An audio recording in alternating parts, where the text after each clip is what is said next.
Hola, ¿cómo están? Yo soy el doctor Matías Pierotti y me toca darles en el día de la fecha la clase de trauma ocular. A modo de introducción, mi intención, como es en el resto de la cursada, es darle un repaso general de lo que sería toda la patología traumatológica que compete a nuestra especialidad, ya que con ustedes como médicos no especialistas deberían conocer las patologías traumatológicas que pueden llegar a generar una injuria a nivel del globo ocular y sus anexos, como también en la órbita, para poder abordarlos de manera adecuada y en tiempo y forma, como también de la misma manera hacer la derivación al especialista cuando esto corresponda, eh, ya que muchas de las patologías que vamos a ver pueden estar coexistiendo con otras que tienen que ver con la traumatología general o también con compromiso del estado general del paciente, por lo cual también es pertinente que ustedes puedan establecer prioridades para poder abordar al paciente de una forma criteriosa. ¿Sí? El objetivo de la clase, como dice aquí en la filmina, es reconocer cuando el problema es una emergencia o una urgencia y también manejarlo correctamente, ¿sí? Porque recuerden que cualquier patología que se aborda y se maneja de una forma no adecuada, nosotros podemos generar una morbilidad en la misma y hacer de que el tratamiento no sea tan exitoso o que la recuperación no sea como la que uno espera, como también como estamos hablando de un órgano de los sentidos, podemos dejar secuelas a nivel sensorial con las implicancias, tal vez médico-legales, que eso puede traer. El objetivo, como toda patología de origen traumatológico, tenemos que recabar todos los datos eh, relacionados al traumatismo y el traumatismo y volcarlos en una historia clínica que por supuesto va a estar abocada más a la parte traumatológica y a los hechos que le generaron injuria al paciente. Tenemos que conocer también en forma somera la examinación del globo ocular, como también de la órbita que está traumatizada. Esto está un poco en desuso debido a que tenemos hoy día acceso muy fácil y rápido a los métodos de imagen, por lo cual para evitar, digamos, complicaciones, hoy día ya directamente, prácticamente, se hace la imagen para poder abordar el diagnóstico, ¿sí? También tenemos que, como pasa en cualquier patología a nivel oftalmológico, hay que registrar la agudeza visual lo más exacto que se pueda, debido a que bueno, el paciente puede estar con alguna otra enfermedad concomitante relacionada al trauma y puede ser de que no podamos evaluarla como idealmente se espera.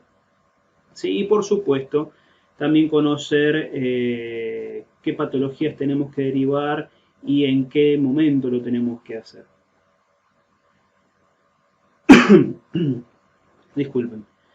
La primera parte, y creo que es lo que nos ayudará a ordenar mentalmente todo lo que vamos a hablar a continuación, en el cual fue clasificado de acuerdo al sistema que ustedes están viendo ahí. Se llama el Birmingham Eye Trauma Terminology System, o BETS, en el cual son una serie de cuadros sinópticos que ayudan al especialista y al que no es especialista, pero que tiene que abordar una patología de trauma ocular, para poder saber para qué lado se está inclinando la patología que tiene el paciente. Podemos observar acá que tenemos un cuadro sinóptico en el cual aborda el problema desde el tipo de lesión que podemos llegar a tener, que puede ser a ojo cerrado u ojo abierto. El trauma de ojo cerrado podemos tener a su vez la contusión y la laceración laminar. La contusión es el clásico golpe con algún objeto contuso, ¿sí? Y la laceración lamelar es la pérdida de parte del tejido que no llega a penetrar todas las capas del ojo, sino que sería parte de ellas. Por ejemplo, que pierda parte del esclera y de la uvea, pero por ejemplo la retina está indemne. o alguna otra combinación, ¿sí? La otra rama del cuadro sinóptico está hablando de un trauma, una lesión, perdón, de ojo abierto, en el cual a su vez tenemos la laceración y el estallido del globo ocular. La laceración, como podemos darnos cuenta, de acuerdo a lo que les comentaba anteriormente, ya estamos hablando de la lesión o trauma de todas las capas del ojo, es decir, que la lastimadura llega incluso hasta penetrar en el ojo. Por eso que a su vez se la subclasifica en una laceración de tipo penetrante, en el cual el objeto genera una herida de entrada. Y después tenemos la presencia de cuerpo extraño intraocular, es de ahí la sigla CE y O, en el cual hay un trauma penetrante, pero el objeto causal llega a ingresar al ojo y queda alojado en él. Y por último tenemos el trauma perforante, en el cual el objeto causal llega a generar una herida de entrada y una herida de salida diferente a la de entrada, que puede ser también un objeto que puede atravesar el ojo por haber ingresado a una gran velocidad y alcanza a salir de él.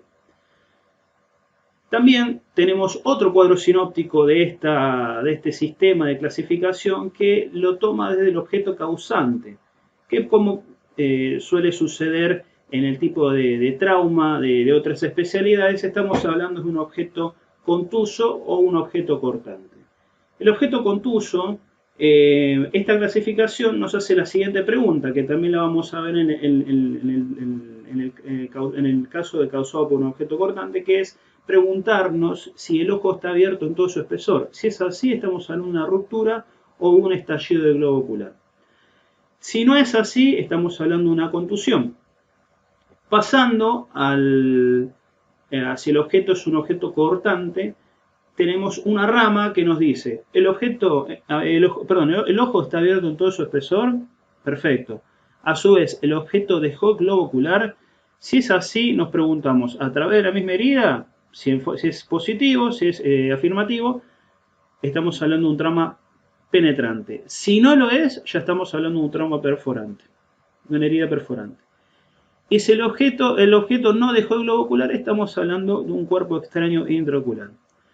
Por otra parte, si el objeto cortante generó una herida abierta parcial del globo ocular, estamos hablando de una laceración de espesor parcial o una laceración lamelar que nos mencionaban en el cuadro anterior. Pueden observar acá que algunos cuadros están iluminados de diferente manera. Los que están iluminados con un halo rojo, ¿sí? Estamos hablando, como dice en la referencia, de un trauma de globo abierto. Mientras que los que están rodeados de un halo verde, estamos hablando de un trauma de globo cerrado, ¿sí? Haciendo una combinación con el cuadro anterior. Bueno, vamos a pasar a ver de la órbita. En primer lugar, haciendo un recordatorio anatómico, la órbita es la cavidad ósea que oficia de protección tanto para el globo ocular como sus anexos, ¿sí? Presenta una forma de pirámide truncada que tiene una base anterior y un vértice posterior. A su vez, vamos a hablar de las fracturas, en el cual les voy a especificar la fractura del reborde orbitario, del piso de órbita, de la pared lateral interna y del vértice, ¿sí?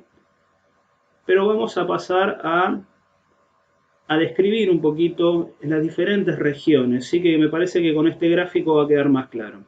Fíjense, la línea, el círculo de color violeta o lila que está rodeando, eso correspondería a la base de esa pirámide que es el reborde orbitario. Por otro lado, si vamos hacia el interior de la órbita, vamos a tener diferentes regiones. La región que está iluminada en amarillo, que está resaltada en amarillo, correspondería al techo, ¿sí? Que es la sección que correspondería al hueso frontal.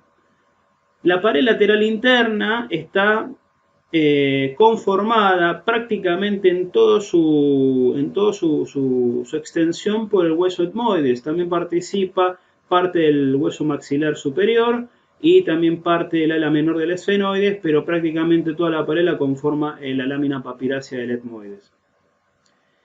Después tenemos la pared lateral interna que está formada por el hueso cigomático y parte del esfenoides. Por debajo tenemos el piso de la órbita, que está conformada prácticamente en toda su extensión por el hueso maxilar, bien digo, y parte también del cigomático en su parte más externa. Y por último, en rojo tenemos el vértice, que sería lo más posterior, que está conformado por el hueso esfenoides, con sus diferentes accidentes que después más adelante les voy a explicar. Aquí en esta imagen podemos observar la forma esquemática de pirámide truncada con la base anterior, ¿sí?, que corresponde al reborde orbitario, y el vértice de la pirámide truncada que corresponde al vértice orbitario. Es decir, que esto es anterior y esto es posterior. Bueno, hablando ya de fracturas específicamente, el reborde orbitario las fracturas del reborde orbitario no suelen tener una implicancia a nivel ocular, ¿sí?, por lo cual esto no suele afectar la agudeza visual ni traer ningún trastorno, ya sea en la motilidad o en algún otro tejido del ojo o sus anexos, ¿sí? Hablando ya de las fracturas, estamos hablando de la fractura del piso de órbita, el cual es una pared bastante delgada, de hecho es muy delgada, es la segunda en delgadez, en el espesor menor, siendo la primera la pared lateral interna, pero bueno, esta última, al estar protegida por los diferentes huesos de la cara, puede llegar a estar más protegida que esta. Además, el piso de la órbita, formado por el hueso maxilar superior, también palatino y cigomático, está en íntima relación con el seno maxilar que está por debajo, por lo cual cualquier trauma generado por un objeto que tiene en general un diámetro menor al reborde orbitario, esto va a descargar sobre el globo ocular y los demás tejidos, haciendo que indirectamente estos descarguen sobre el piso de la órbita y que la rompan. Vamos a tener a cierta sintomatología que podríamos decir que es bastante peculiar y característica de esta fractura, que en primer lugar y el más frecuente que podemos encontrar es la diplopía, que es la visión doble. ¿Sí? Sobre todo cuando el paciente mira hacia arriba, o nosotros en el examen lo hacemos, el ojo que está con la fractura, ¿sí?, va a excursionar menos que el otro, es decir, que va a quedar casi en el mismo lugar donde estaba en la posición primaria de la mirada. Esto se da debido a que generalmente cuando se da la fractura, parte de los músculos, ya sea el músculo recto inferior o el oblicuo inferior, quedan atrapados en la fractura, entonces ahí queda una restricción del movimiento. También, por otro lado, existe un síntoma más indirecto, o un signo también lo podríamos llamar, que es una anestesia de la región cutánea de la piel de la región cigomática, que esto se da en general cuando se logra lesionar el nervio infraorbitario, ya que este es un nervio que es rama del trigémino que va a estar discurriendo por el canal infraorbitario que está alojado en el piso orbitario. Acá tenemos una imagen esquemática de esa íntima relación que tenemos del piso de la órbita con el seno maxilar, como para también poder entender la delgadez que tiene esta pared, por lo cual cualquier trauma que descargue totalmente sobre el piso de la órbita lo va a terminar rompiendo, ¿sí?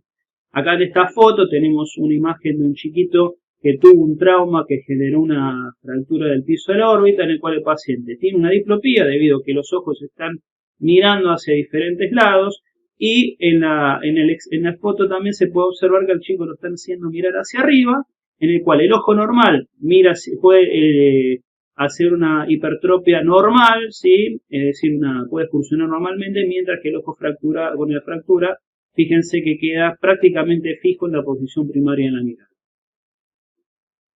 Cabe destacar que la diplopía o la restricción del movimiento puede estar relacionado también con la extensión de la fractura. También, si la fractura es muy importante, puede hacer de que el globo ocular pueda caerse, es decir, que queda una especie de hipotropia, en el cual al observar al paciente vamos a ver como que tiene el ojo fracturado, donde está la fractura, como si estuviera caído, ¿sí? No hay una línea recta entre ambos ojos. Bueno, con respecto a la pared lateral interna, ¿sí? Que si volvemos para atrás, que es esta, la que está iluminada en azul, si bien es una fractura que no se ve tan frecuentemente como la de piso de órbita, es una fractura que puede llegar a generar un efisema subcutáneo de los párpados. Es decir, que el paciente cuando estornuda, cuando se suena la nariz, se le va a inflar los párpados como si le hubiesen pegado un puñetazo, ¿no? Típico del puñetazo al boxeador que terminan con el ojo en compota, como se le llama coloquialmente. Esta fractura también puede llegar a suceder de que si el hueso humoidal se fractura en todo su espesor, puede llegar a tener también el paciente una rinorraquia, es decir, una pérdida o un goteo de líquido cefalorraquídeo por la nariz, en el cual esto ya revestiría una emergencia, diría, neurológica, por lo cual el paciente en estos casos debe ser abordado en forma primaria por un neurocirujano para estudiar el caso y tener que intervenirlo quirúrgicamente lo antes posible, porque esta comunicación de la fosa cerebral anterior con el exterior nos aumenta muchísimo el riesgo de una meningitis, por lo cual la vida del paciente puede estar en serio peligro.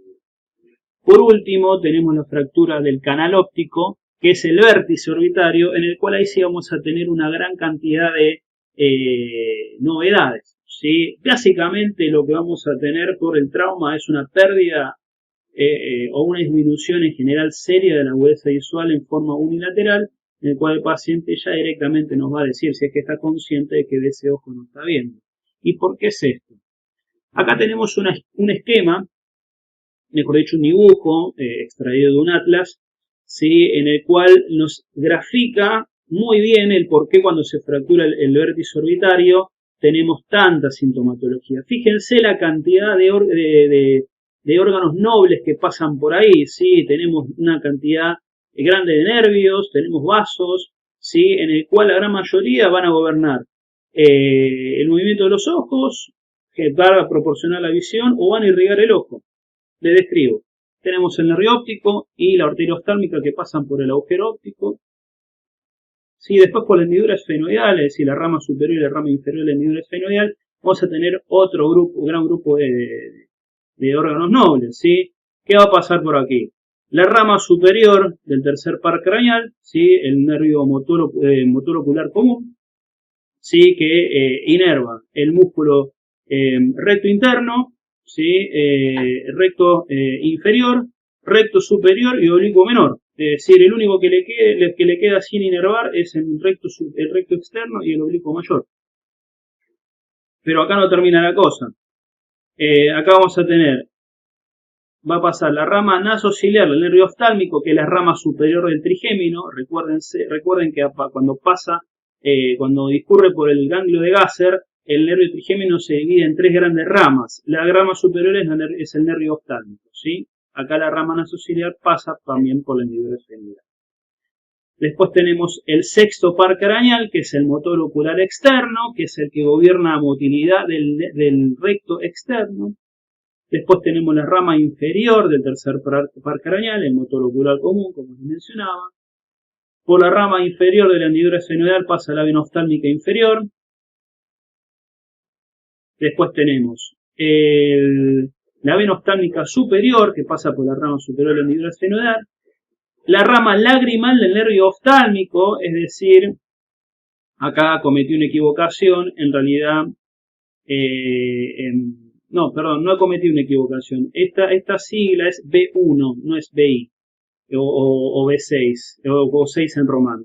Este es B1 porque anatómicamente el nervio oftálmico, sus ramas se dividen en B1 o 5.1, 5.2 y 5.3, ¿sí?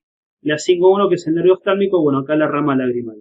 Y después la rama frontal del nervio oftálmico, cosa que pasa casi prácticamente todas las grandes ramas del nervio oftálmico, que es parte del trigémino, por lo cual acá vamos a tener un montón de sintomatología, pero básicamente el nervio óptico es el que nos interesa, o los vasos que lo irrigan, lo cual al haberse comprometido el paciente va a tener una caída y es razonable que tenga una caída de la agudeza visual.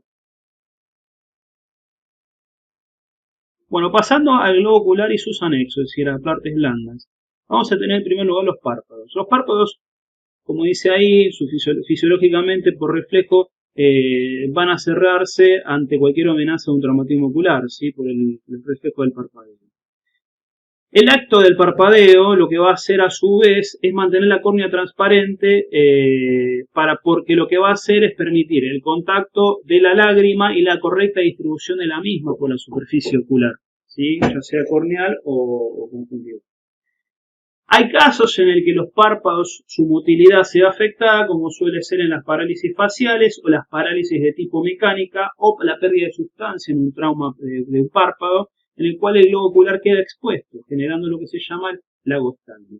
Por lo cual, eso indirectamente nos va a producir lesiones por sequedad ocular, ya sea queratitis o úlceras corneales, ¿sí? Los márgenes palpebrales tienen que mantenerse intactos para poder permitir un correcto cierre, ¿sí?, de los mismos y también un drenaje de lágrimas. Y nos falta acá mencionar que en la parte interna, es decir, en el sector cercano a la carúncula nasal, los párpados tienen parte del sistema del drenaje lagrimal porque por ahí discurren los conductos lagrimales, ¿sí? Cosa que cuando se lesionan pueden llegar a estar comprometidos. Como pueden ver acá, el drenaje lagrimal se lleva prácticamente a cabo a través del canalículo inferior, ¿sí? De allí va a desembocar en el saco lagrimal, ¿sí? Y por último al conducto lacrimonasal que termina en la nariz, ¿sí?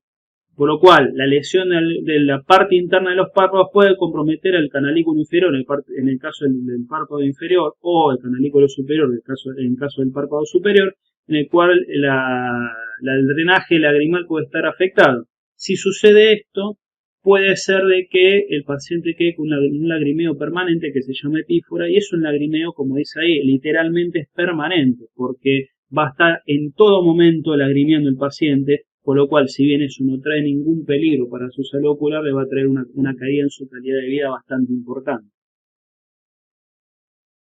Con respecto a la córnea conjuntiva, el epitelio corneal usualmente, como dice ahí, y también conjuntival, van a cicatrizar rápidamente después de una abrasión o una lesión, por lo cual, si por ejemplo tenemos la entrada al globo ocular de un cuerpo externo intraocular muy pequeño que entró a alta velocidad, esa herida puede llegar a cerrarse y ocultarnos la presencia de este cuerpo extraño, por lo cual, si bien fisiológicamente es muy beneficioso, a la hora del diagnóstico nos puede llegar a generar alguna dificultad.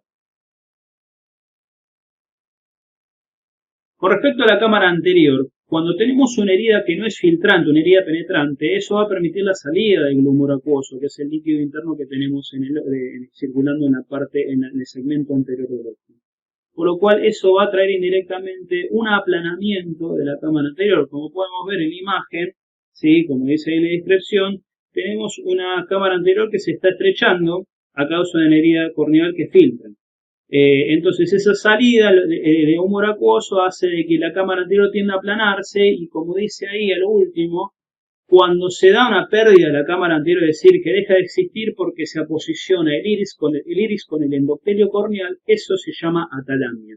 Y estamos hablando de un globo ocular con una presión muy baja, es decir, que está en una hipotensión o directamente en una hipotonía, es decir, un ojo prácticamente sin presión, una presión de 0 o de 1. ¿Sí?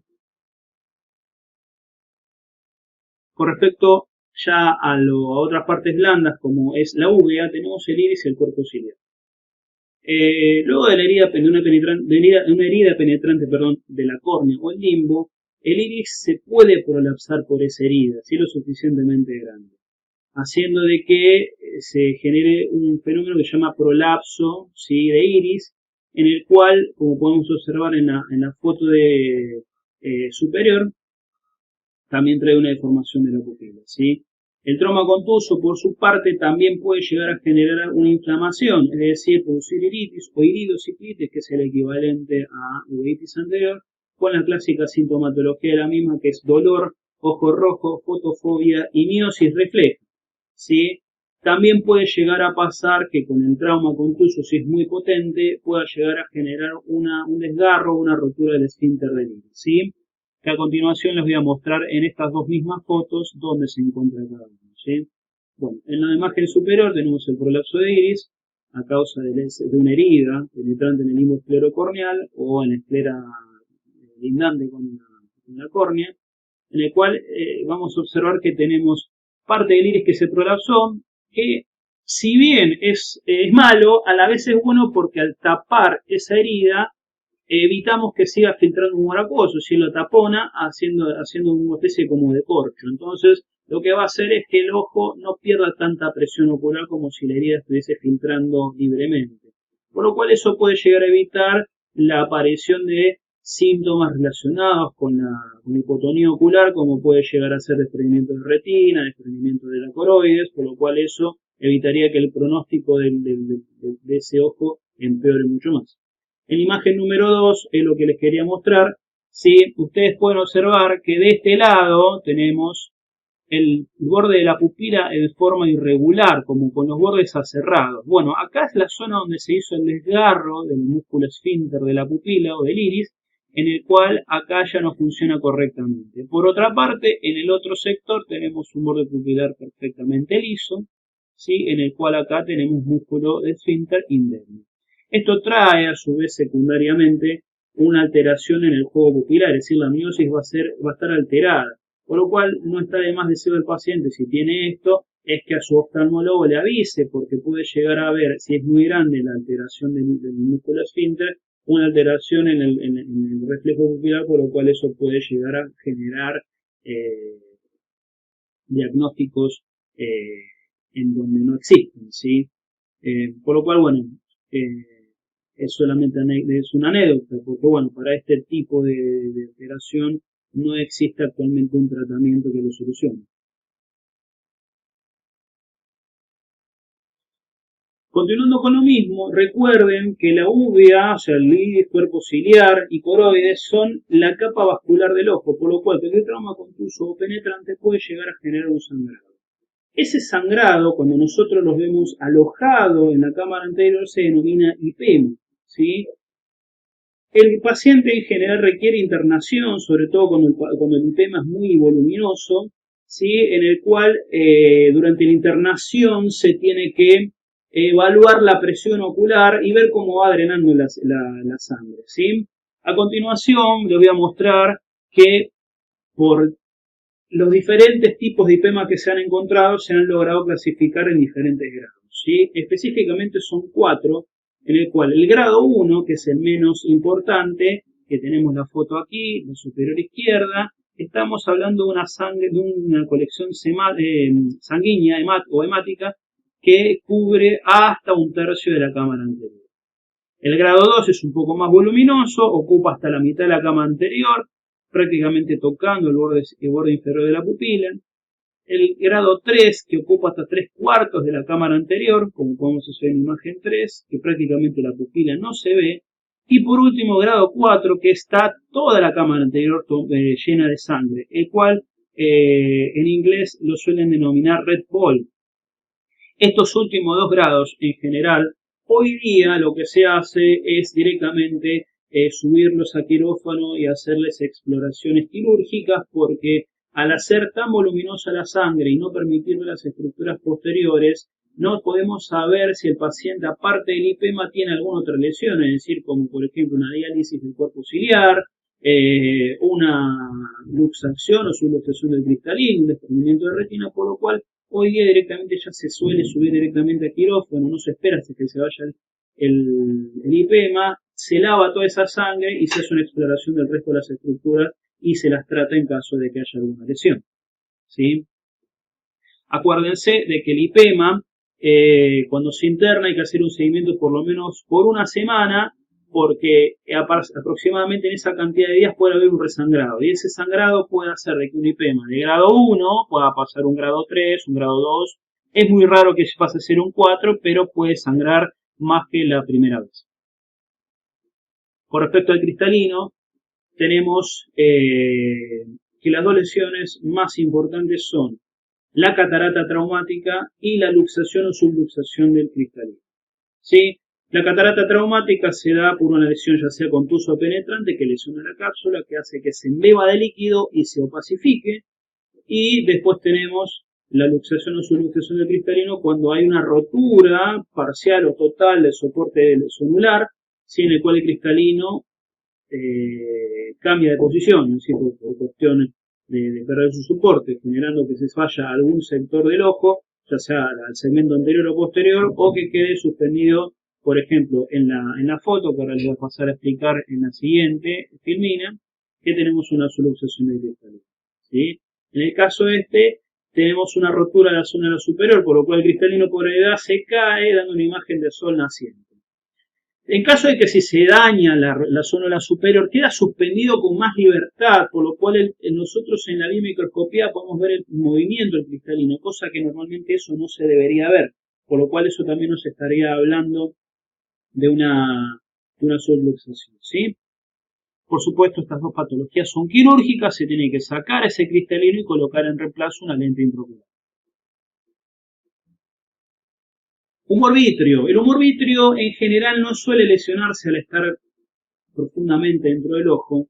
Es un medio transparente del mismo, por lo cual cuando se afecta va a perder transparencia. Por lo cual esto a su vez se puede dar por diferentes causas. La primera de todas puede llegar a ver, como se observa en la foto, la presencia de sangre, que se denomina hemovítreo o hemorragia vítrea, también se puede inflamar, o a su vez en forma separada o concomitante, infectarse, generando el fenómeno de vitreitis, ¿sí? En el cual en estos casos, y a pesar de que podamos no encontrarlo, siempre tenemos que sospechar de un cuerpo extraño ocular, ¿sí? Porque es prácticamente la única entidad que puede llegar a generar un sangrado vítreo. Si es un trauma penetrante sin presencia de un cuerpo extraño, tiene que ser un objeto que llegó a penetrar profundamente en el ojo, ¿sí? Por supuesto, en estos casos, como dice en la descripción, el paciente va a tener una disminución o pérdida de la visión de ese ojo. La retina. La retina está por estar muy profundo dentro del ojo, está protegida por el resto de las capas del ojo, por lo cual, si bien es vulnerable, es delicada, suele no estar lesionada en traumas leves y moderados, pero ya en los traumas graves o en la presencia de cuerpos extraños se puede llegar a lesionar, por lo cual puede llegar a haber un desprendimiento de retina, secundario un desgarro, puede ser, por ejemplo, como en el caso de la foto que les voy a pasar a describir, que por la herida de entrada puede llegar a encarcelarse la retina, puede haber hemorragia por lesión de los vasos, puede haber inflamación, ¿sí? Generarse una retinitis localizada, ¿sí? E incluso puede haber, como les decía, hemorragias, pero mucho más extendidas, ¿sí? Como podemos observar en la foto esta, que está apareciendo una filmina, en el cual, bueno, ya hablamos de las hemorragias, sobre todo en este caso, unas hemorragias masivas, que suelen darse en traumas contusos de muy alta energía. También puede llegar a perder transparencia, en el cual se torna blanquecina cuando se genera un edema por contusión, ¿sí? Y obviamente si se ve afectada la región macular, que es la región central de la retina, puede haber o puede llegar a o va a haber una pérdida o disminución de la velocidad. Con respecto a estas dos fotos, ¿sí? En la primera, la de la izquierda, podemos observar una gran cantidad de sangre, hemorragias por todo el fondo del ojo, ¿sí? En este caso con compromiso de la mácula. ¿Sí? Esto se dio por rotura de vasos de un calibre considerable, debido a un trauma contuso muy grande o penetrante también de gran magnitud, con la presencia o no de un cuerpo extraño ocular. Esta imagen se suele ver en una entidad denominada retinopatía esclopetaria, en el cual se da un trauma contuso por el impacto de un objeto a una gran velocidad que genera ondas de choque que van transcurriendo por toda la pared del globo ocular, ¿sí? Como si fuese una especie de onda expansiva, que eso va lesionando vasos y genera una hemorragias que suelen ocupar todo el fondo del ojo, ¿sí? A su vez también puede llegar a generar una contusión o conmoción retiniana, es decir, aparición de edemas, que puede aparecer en el centro de la retina, ¿sí? Esto tradicionalmente cuando el edema se va en el centro de la retina se lo solía denominar edema de Berlín, pero también puede afectarse en la periferia, ¿sí? El aspecto de la retina va a ser más blanco que el resto de la misma, y nosotros vamos a poder mensurar la localización del mismo, ¿sí? Por otro lado, la imagen que les explicaba del trauma penetrante, ¿sí? Con encarceración de la retina, ¿sí? Nosotros podemos ver acá, en esta zona donde está descrito, están los pliegues retinianos, que Acá la retina se encarceró, se escapó por la herida de entrada, ¿sí? Y quedó atrapada ahí. Ustedes fíjense que ese empliegue retiniano, que es un signo indirecto, ¿sí? De la encarceración de la retina. Por supuesto, esto se tiene que operar, se tiene que hacer una retinectomía de esa zona, reaplicarla, ¿sí? Plancharla, como le decimos coloquialmente los oftalmólogos, para que no quede ningún pliegue ni quede riesgo de que se vaya a desprender, por lo cual esta zona muy probablemente se tenga que sellar con láser.